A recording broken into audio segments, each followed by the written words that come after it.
So you hear the term museum grade or museum quality getting thrown around a lot now. It used to be collector grade. Now the hot term is museum grade or museum quality. Very few cars are museum quality. Even of all the cars that we've had come in and out, I would say a handful of those cars were museum quality.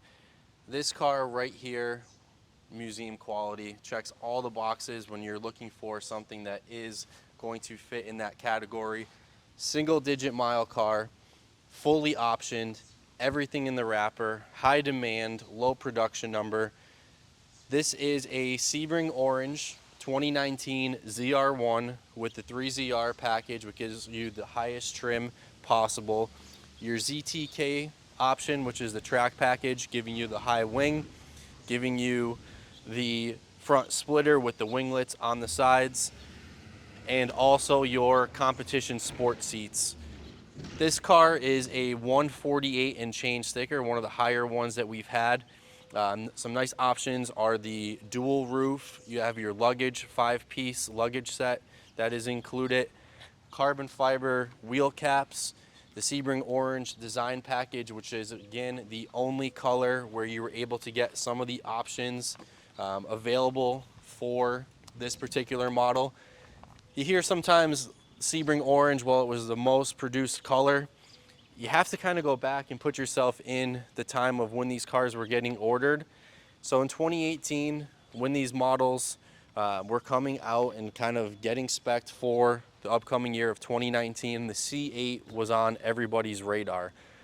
So a lot of these cars were getting discounted under sticker, which is hard to believe when we see so many cars now that have been doing over sticker and can't hold a candle to the 2019 ZR1 when you're talking about the last front engine and then the last manual Corvette. So they were getting discounted. The C8s were on everybody's radar. People were trading these in for the C8s.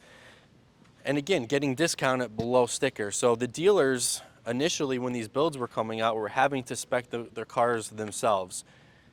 They really didn't know what they were doing. You see a lot of these specs out there of cars that are missing options, that are in high demand, color combinations that don't really go well.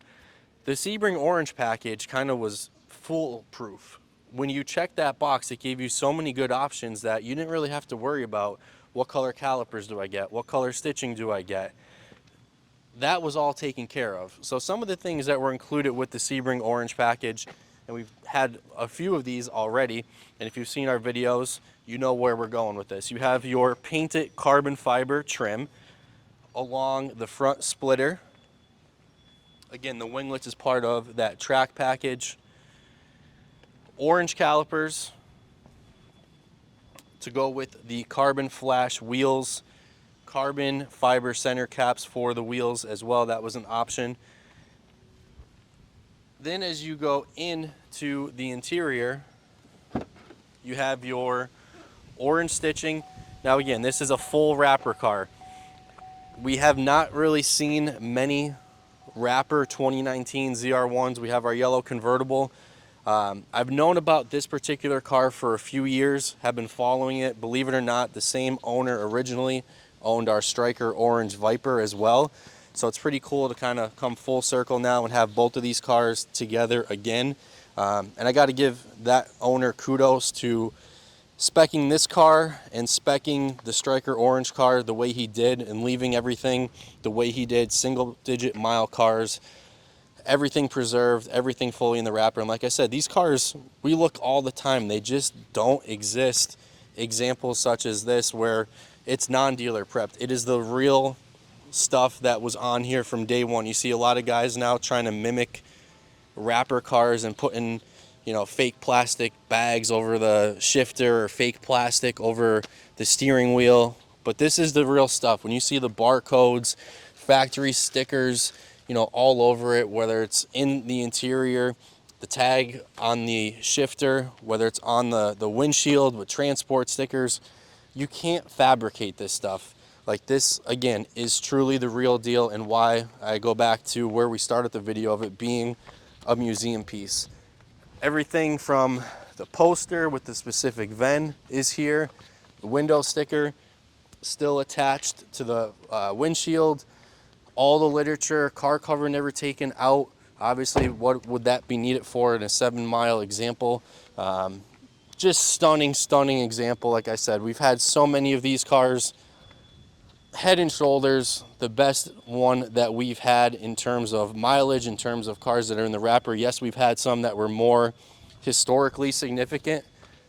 When you're talking about the last C7 convertible or the last C6 that was built, we've even had a couple one-of-one convertibles, ZTK sticks, which are extremely rare. But this car, again, being what it is, with the mileage, fully in the wrapper, Sebring orange design package, all the options that you get with that, I don't think there's one really out there that's any better when you compare it to all of those cars, like I said, and we've had a lot of them. So anybody who's not familiar with the ZR1, you have a 1-year model run. In 2019, you had 2,953 units that were produced, but only 744 coupes with the manual transmission, and then you had another 140 convertibles with the manual transmission. So sticking to the coupes, of the 744, cars that had the ZTK and competition sport seats were 580 some, I believe was the number. So there's not many. I mean, the numbers just aren't there. And then when you start getting into specifics of, was the car tracked? How many miles are on it? Was it well preserved? What's the spec look like?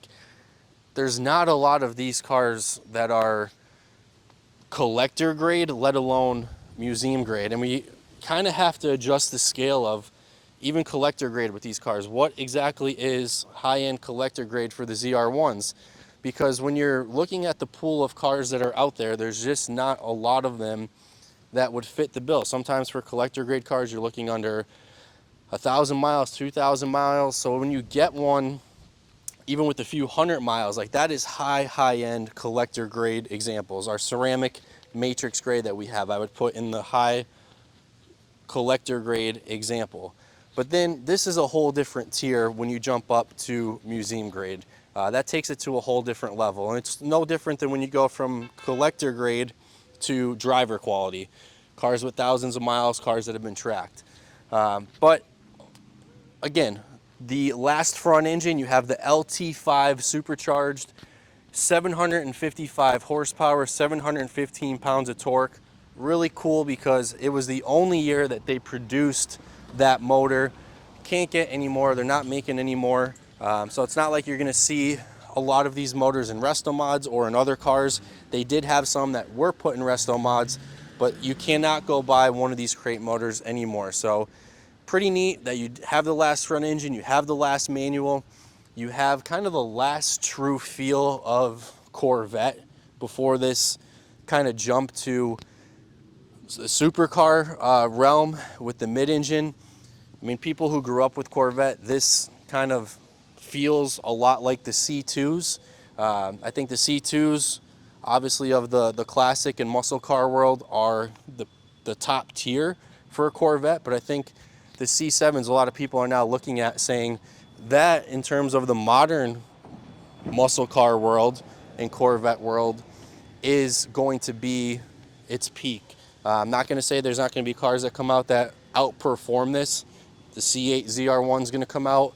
It's going to be mass produced. It's probably going to have, as we know, more horsepower in that car, but it's not this. You can't go back and make any more of these, and that's the whole reason of why these cars are going to continue to ascend in price. They're going to continue to ascend in demand, and people are starting to kind of catch on and be smart about what they want if they are a high-end collector or they have a museum. It's not good enough anymore just to have low miles and a stick. Now they want low miles, stick, ZTK, competition sport seats. That's what I've seen. That's, you know, some of the people that we've been talking to who are searching for these cars. That's now what they want, and even specific colors, which is something that has kind of recently started. And you see that with the C6 ZR1s. The Jetstream blue one comes on, big money. Cyber gray, black, other colors come on, not as much money. Not to say they don't do well, but there is definitely a tariff and a tax for cars that have great colors. and this one is definitely one. It may be one of the ones that are more produced, the highest produced color, but there's a reason, because it looks so good. All those options that you get with this car that you cannot get with any other color. And like I said earlier in the video, it really is foolproof. When you check that box for Sebring Orange, it pretty much takes care of the entire car. As long as you check the box to make sure it's a ZTK, you are taken care of. So that's a wrap, guys, on our 2019 C7 ZR1. We've had so many. This one, like I said, in a class of its own. As we started the video, museum grade. Haven't had a lot of museum grade cars, but this one definitely is. If you haven't already, please check out our website and be on the lookout for what else we have coming your way.